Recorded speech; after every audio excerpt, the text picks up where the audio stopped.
Video games basically began when a man named Alan Alcorn was assigned to make a training exercise for the company named Atari.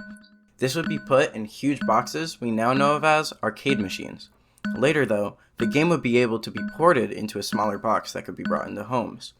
This would later be referred to as a video game console. After this invention, video games boomed and became one of the most popular media known today. These days, new video games are being released to the public every week, and most of these games now have the ability to tell a story and convey emotions. More and more, video games are being treated with the same respect as movies and TV shows as an art form.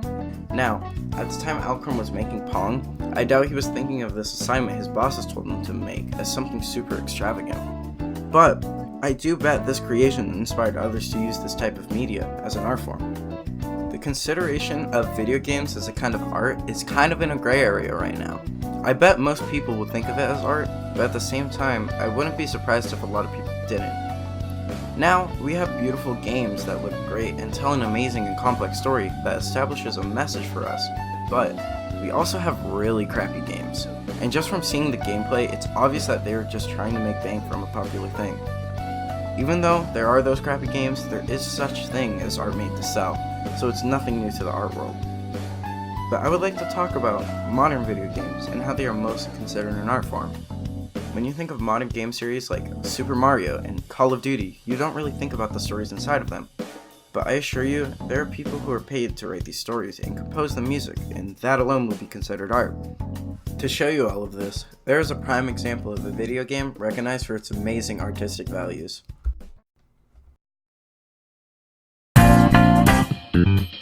The video game Persona 5 released on September 15th, 2016 and was met with critical acclaim. It became the best-selling game in the Persona series, and while many people enjoy the gameplay this game has to offer, I believe the main reason why people enjoy this game is because of the rich story, characters, themes, and messages this game has. If you couldn't tell already, the game's visuals always keep a consistent color palette, with red as a primary color and different shades of black and gray. This consistency of colors helps Persona 5 differ from any other game I know. The jumps and twirls of the characters in the opening are smooth yet fast. The reason why I point that out is that these animators must have dedicated a large amount of time into making this, so they obviously had the passion to create it, which is one reason why this game is praised. There's also a lot of deep themes inside of the game. Many of the antagonists inside of the game represent one of the 7 deadly sins. In this part of the opening scene, you can see on the monitor the 7 deadly sins written in Latin. This is what it looks like when translated. This may be cool and all, but what is the importance of all this imagery? Why should you care about this, and why should I take so long without explaining what the actual game is about, you idiot Tristan? Why are you I actually wrote that in my script. I'm just gonna keep that in.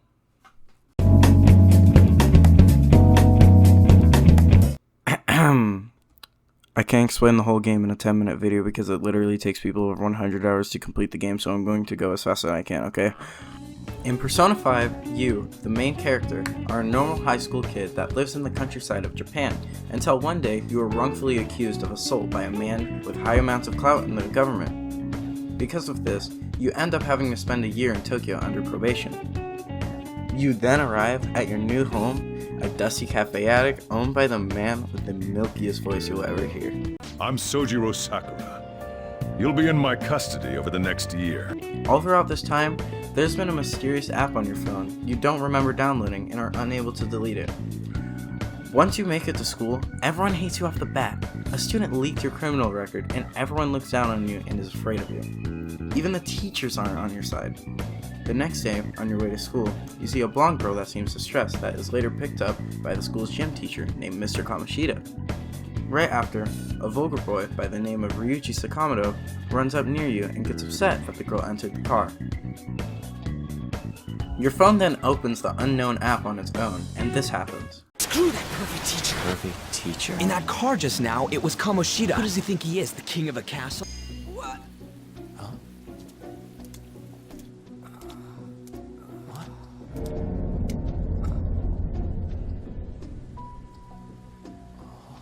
We didn't come the wrong wrong way, though.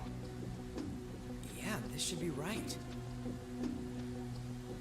What's going on here? I guess we'll just have to go and ask.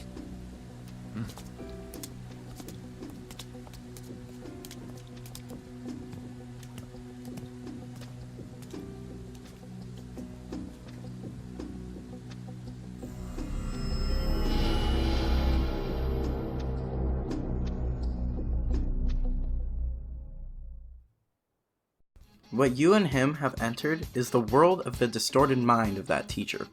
This is only in the mind of the teacher, and it's unreachable by anyone, and the teacher is unaware that this place even exists. The school has now turned into a castle, and in the castle, the kids are seen as slaves, and some of the students, like the blonde girl named An Takamaki, are seen as princesses. The truth behind this teacher is that he abuses his students in multiple ways and oppresses people like An, and people are unable to rise up against it.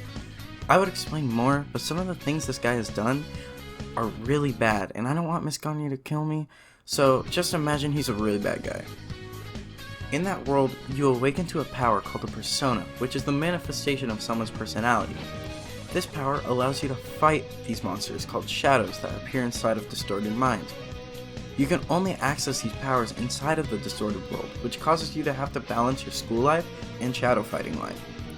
You later then find out that with these powers you can forcibly change the cognition of the distorted mind of that teacher and make them confess their wrongdoings and turn them into a better person. As you're doing this, more people like Ryuji and An also gain the power of a persona and make a team with you. Once you fix his cognition, the gym teacher takes the mic during an assembly and confesses all the terrible things he has done and asks to be arrested. Your team then celebrates and decides that they want to do this to other corrupt people in the world, thus truly starting the game. In the game, you use the power of your phone, which can tap into the minds of people with distorted desires and make them confess all their sins. The more you go in the game, the more allies you make, which all have their own traits and personalities that makes them unique. And there's a talking cat! You go higher and higher in the popularity of targets to be more recognized by Japan and eventually the world.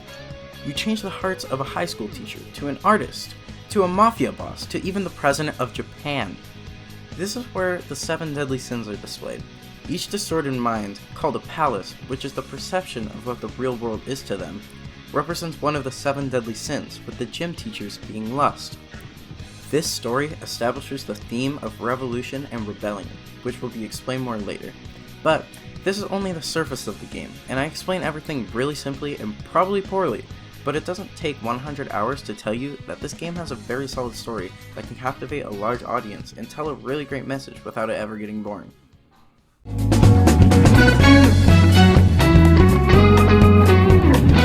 In Persona 5, images of rebellion are always prevalent. When characters are in the cognitive world, costumes appear on them that display what rebellion looks like to them. For one, it may be a biker, for another, a thief, for another, a hacker, but they all have in common that they represent common tropes of rebellion.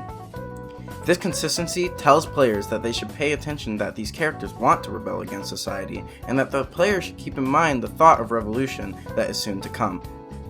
What all these costumes have in common is that all of the characters wear masks. The masks represent an act of hiding your true self from society. To activate your persona, you have to rip off the mask that is physically stuck to your face. Even though this looks super edgy, it shows great symbolism by basically saying that these people don't want to be fake anymore, even if it hurts them. Especially when these people first awaken their persona, they show very obvious expressions of pain that sometimes feel even disturbing. Even though some of these awakenings hurt to watch, it makes the message even more powerful. Stop looking down on me with that stupid smile on your face! You made me wait quite a while.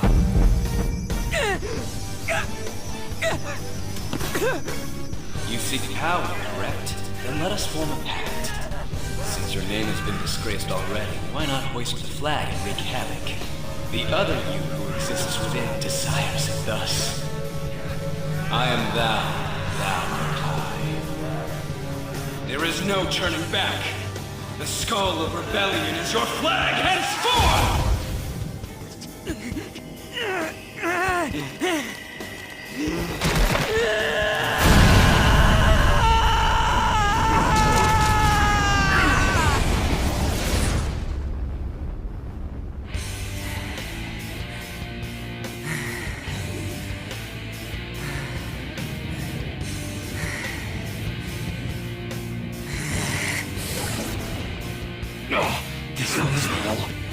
Right on.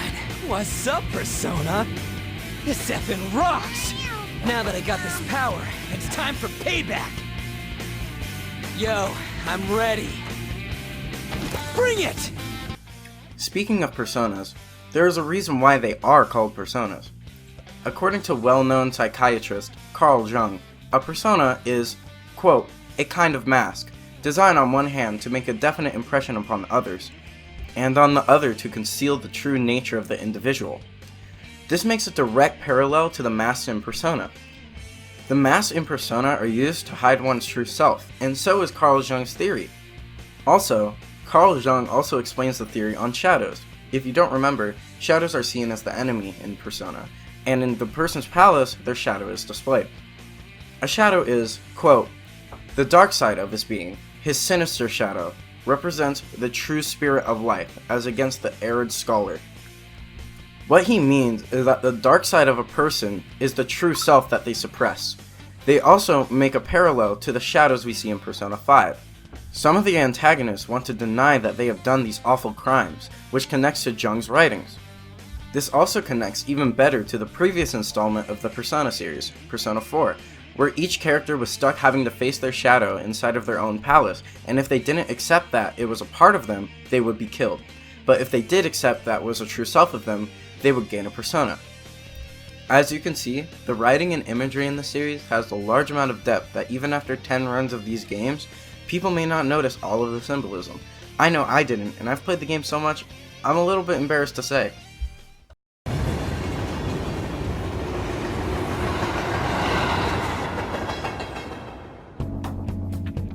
That's all I pretty much have to say about the game.